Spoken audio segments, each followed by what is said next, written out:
Assalamualaikum warahmatullahi wabarakatuh. Gambaran secara rinci perjanjian Hudaybiyah yaitu terjadi ketika Nabi Muhammad SAW mengizinkan kaum muslimin untuk mengadakan perjalanan ke Mekah. Perjalanan tersebut bertujuan untuk melaksanakan ibadah haji. Hal ini disambut gembira oleh kaum muslim di Madinah.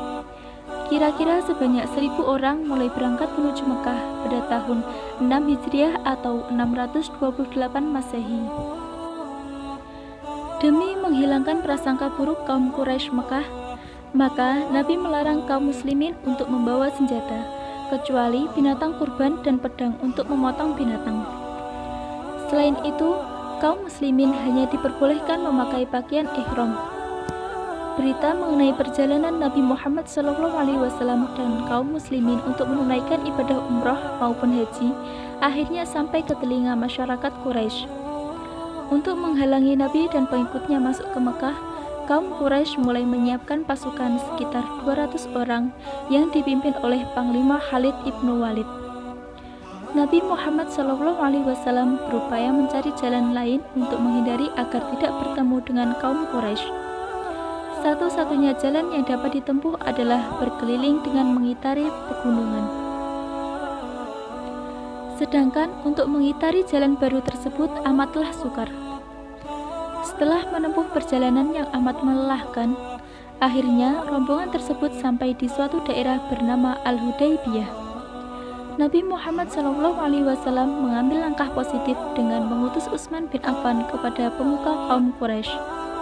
Perundingan tersebut akhirnya menghasilkan kesimpulan bahwa hanya memperbolehkan Utsman bin Affan untuk melaksanakan ibadah umroh. Orang Quraisy akhirnya percaya bahwa kedatangan Nabi dan pengikutnya hanyalah untuk melakukan ibadah umroh dan bukan untuk berperang.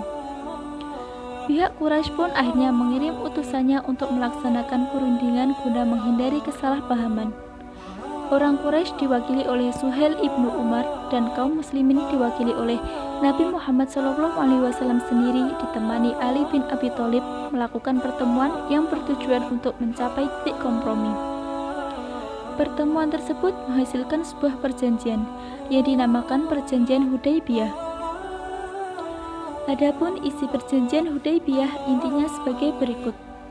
Yang pertama, diberlakukannya gencatan senjata antara Mekah dan Madinah selama 10 tahun. 2. Warga Mekah yang menyeberang ke Madinah tanpa seizin walinya harus dikembalikan ke Mekah. 3. Warga Madinah yang menyeberang ke Mekah maka tidak boleh kembali ke Madinah. 4. Selain warga Mekah dan Madinah dibebaskan memilih untuk berpihak ke Mekah atau Madinah. 5. Nabi Muhammad SAW dan pengikutnya harus meninggalkan Mekah, tetapi diperbolehkan lagi kembali ke Mekah setahun setelah perjanjian itu. Mereka akan tetap dipersilahkan tinggal selama 3 hari dengan syarat hanya membawa pedang dalam sarungnya, bukan digunakan untuk menyerang. Sebagian kaum muslimin kecewa atas hasil perjanjian Hudaybiyah. Mereka menilai bahwa perjanjian Hudaybiyah tersebut merupakan suatu kelemahan dan kekalahan dan juga ada intrik dari orang-orang Quraisy di Mekah. Tetapi, seiring berjalannya waktu, hasil dari perjanjian ini mulai terlihat. Sejarah perjanjian Hudaybiyah ibarat suatu kemenangan nyata bagi orang muslimin dan perjuangan Islam. Sekian, wassalamualaikum warahmatullahi wabarakatuh.